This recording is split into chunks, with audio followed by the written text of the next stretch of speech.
Yo, what is up, guys? Matt Wick here, and we are back. More NHL 24 testing the draft. We're going to go ahead, and in this video, we're going to do a couple things. We're going to take a look at our team's lines, NHL, AHL, and then some of the guys that we have in the system, just see where our growth is looking at.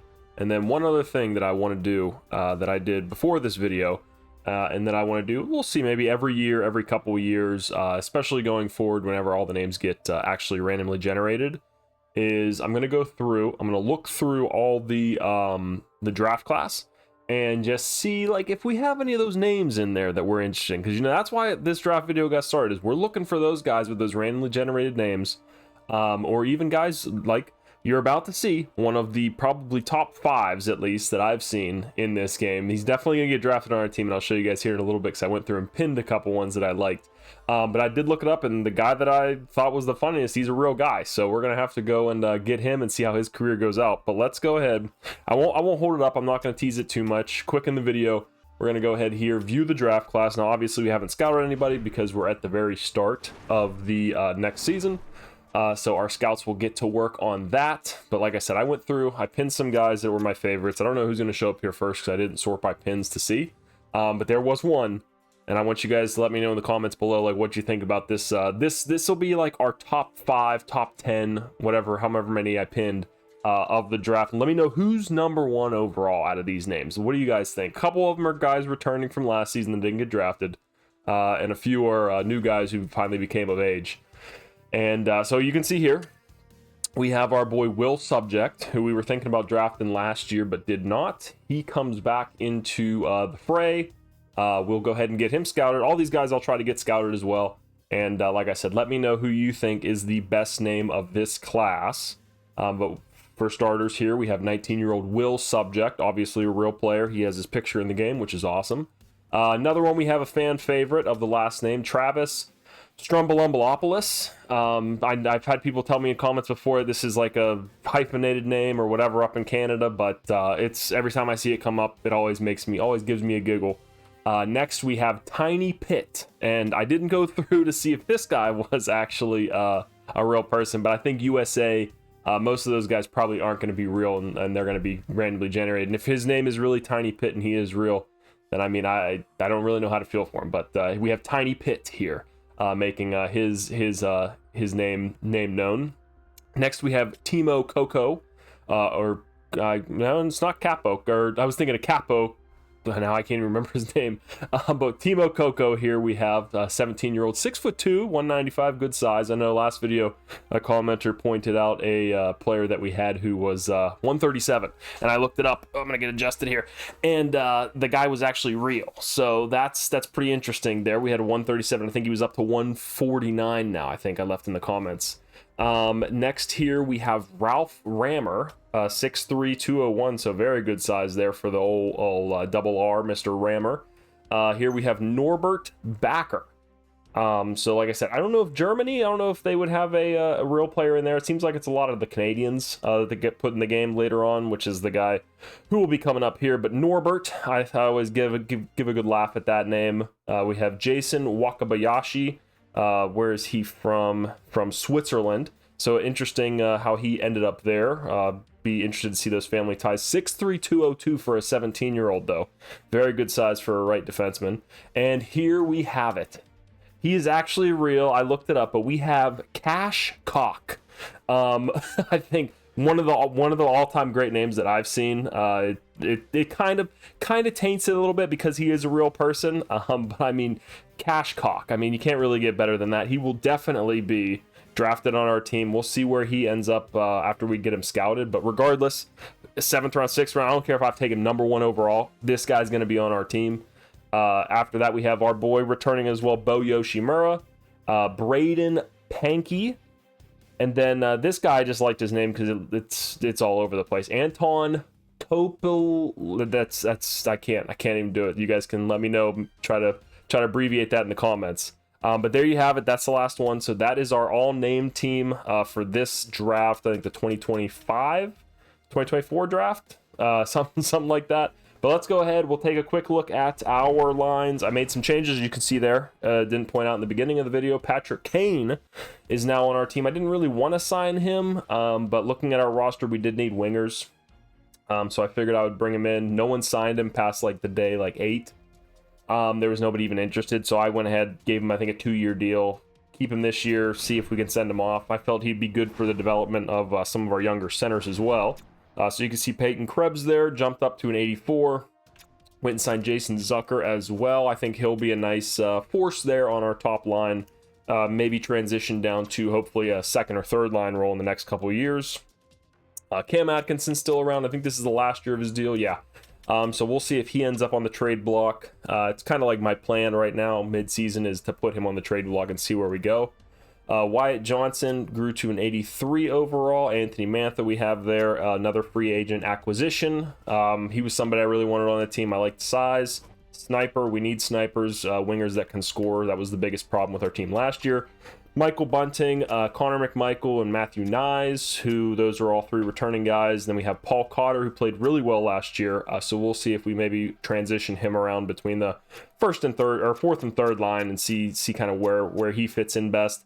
I did sign Jeff Carter. I think it's a bit unrealistic that he's 83 overall in this game because, I mean, he certainly doesn't play like it currently for the Pittsburgh Penguins, who I have on right now, and I'm watching play the Florida Panthers. So if I get a little distracted in this video, I apologize. But we'll see how he works out. I mean, for a fourth line center in this game, I mean, 87 faceoffs is pretty good. He's a sniper, so we'll see if he gives us a couple goals. If not, we'll just put Cody Glass in there. But I mean, his stats look good. I mean, 83 overall, 39 years of age, and you look at all those stats, I mean, you can't really see what's wrong. And I think even last year, let me see what he did with the Penguins. I think he put up, 46 points. So, I mean, we'll see what he does on the fourth line.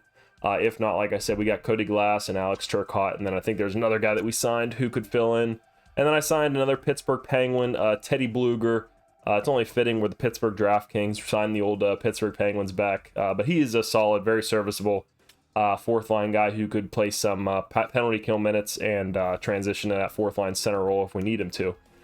Defense looks pretty much the same from last year. We do not have yet, at least, our first overall draft pickup. I want him to get some games in the minors, and I'll show those lines in a second. But we got Bogfest, Miller, Harley, Barron, Ball, and Romanov down here. We'll probably mix up these lines a little bit just to see what works out. I like that top pairing. They did good last year. Harley struggled, so we'll see if he bounces around. Barron, Ball, and then I think it is... who do we have scratched? Vlasic. Will be probably all interchangeable between that lines. I'll get them at least maybe 20, 15 games between the 3 of them. At least... They'll have that that mark, and then we'll go with whoever just plays best. And then you see we have Cody Glass there, who could be a fourth line center or a left or a right wing, and then Phil Kessel, who would be maybe my fill-in if Cam Atkinson gets traded. Goaltending, Spencer Knight went up 1 overall, and then the biggest one, and then you'll see as well in the AHL, Dustin Wolf went from a 79 to an 84 at 23 years old, medium elite. So we got rid of Jeremy Swayman, and we were like, oh, maybe we'd have a lower tier backup. Nope, we jump right back into it with maybe a 1A, 1B situation here in goal. But let's go ahead. I'm going to show the AHL lines now. Morgan Barron, who played in the NHL last year, gets demoted down. We'll see if he can grow at all. Didn't really grow last year, so we'll see if he makes it. He might be one of the guys shipped out in like a deal as like a secondary piece. Turcotte as well really didn't grow. Actually, I mean, I think maybe 77, 78 was he last year, so he went up a little bit. He's someone I would like to get some NHL minutes, so that's why, like I said, Jeff Carter's kind of on a shorter leash in terms of if his role stays on the team. Like if we're struggling and we're not in a playoff spot, then Turcotte's coming up, Jeff Carter's going scratched, or he's getting traded somewhere. Don't really care about that. Raphael Lavoie is definitely someone I want to get in the team sooner rather than later, especially as a sniper. It's a little bit tougher just because you don't really want him playing bottom 6 minutes. You want him in the top 6, and there's not really a spot for him right now. But we'll see if we can maybe squeeze him maybe on that third line. If Matthew Nyes struggles, I'll give him some minutes there and maybe move Atkinson down or something like that just to get him some time. Like I said, it all depends on how this team performs this year. If we're struggling, we're just going to bring the young guys up and get them time to develop. Leckermacky needs another year. He's only 20 years old. Steven Lorenz was someone who was kind of interesting, who I think could maybe challenge for a fourth line spot on the team. Because if you look at his stats from last year, I mean, playing in the AHL, he played pretty good. Can't really complain about that stat line. And his stats look decent. I mean, he's, like I said, I think he's serviceable as a fourth line guy. So we'll see if he can make the jump. Other than that, I picked up Valtteri Puustinen. He was available, top 6, low potential, sniper, 25 years old. So we'll see if he can make a jump. Also another guy that can maybe slot into one of those top lines. And then we have Comtois, Linus Karlsson, and Maxim Kajkovic, who we hope to grow and maybe get a little bit higher overall as well with McAllister and Jean-Luc Foudy, one of those two. And then you'll see here on defense, we have our boy Brian Patrick, hopefully the future face of the franchise. You see medium franchise potential. Still doesn't have any traits. We'll see if that develops as the years go on. But I mean, you look at those stats there. I mean, everything looks good for me. He'll probably be playing before the end of the season.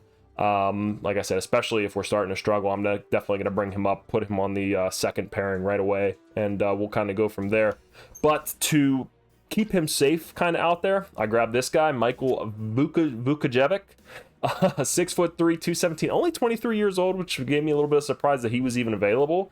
But I mean, look at this guy's physical stats: 92 aggressiveness, 92 body checking, and 93 strength. You go out there and try to hit our first overall pick, this guy's gonna beat the fucking shit out of you. Sorry for cussing. But that's, I mean, his offensive awareness and defensive awareness leaves something to be hoping for. But I mean, skating, he's pretty good. Physicals, he's phenomenal. And then, I mean, his defense, yeah, his defensive awareness isn't great, but that shot blocking and stick checking is really good. So we'll see what this guy turns out to be. Hopefully he helps out with Brian up there. All he really needs to be is a defensive force, kind of like the bouncer. He's our Doug Glatt, I guess you could say, for Brian as he gets his feet wet in the AHL. Bernard Docker didn't really grow, didn't do anything after last year. I mean, he played, 54 games. And this is all we got. We got 78 overall, so I don't really have a whole lot of faith in him. And then the couple guys there to fill out the roster. Let's take a look now at goalies. And like I said, this was another, it surprised me quite a bit. But Lucas Dostal as well jumped to an 84 overall. The computer automatically went with Wolf, so I said, fine, we'll leave him up there and see how he does. And then here, Hugo Haviland. This was also one of the really surprising things. Our 2 goalies that we took in that first year expansion draft. Hugo was our 2nd round pick, I believe. Yeah, 2nd round pick. He's already jumped to 73 overall, so that is great for us. I think he's medium starter, yeah. And then I think Noah Valley, I think he jumped to like a 70 last I checked, but I think also, now that I'm thinking about it, I think Hugo jumped as well. So let's take a quick look if we can see unrestricted, unrestricted, unsigned, because I didn't sign Noah. Yeah, so he's 72 overall, so maybe we need to sign him and put him in there and trade Dostal out and get these young guys some game time in there so they can start developing. So definitely something that we're going to look at there. But let's go ahead. Do I want to go ahead and go to the next, or do I want to end the video here? How long are we looking at? About a 13-minute video. I think that's a good spot. I mean, this isn't really meant to be a GM mode style season, so maybe like mid-season. Next video, I'll jump you guys in mid-season, show you kind of what was going on, and then we'll see if we make the playoffs, if we make that in any videos. But I think I'm going to get started on like an actual GM mode here soon. So that will be where those kind of videos kind of come in. So we'll see what we want to do with this. Just for now, let me know in the comments what you thought of those names in the draft, how you think this team's going to do. Give me your predictions. And yeah, other than that, guys, hey, thanks for watching. Hopefully get some more vids up in the rest of the week. And yeah, and let's go Pens.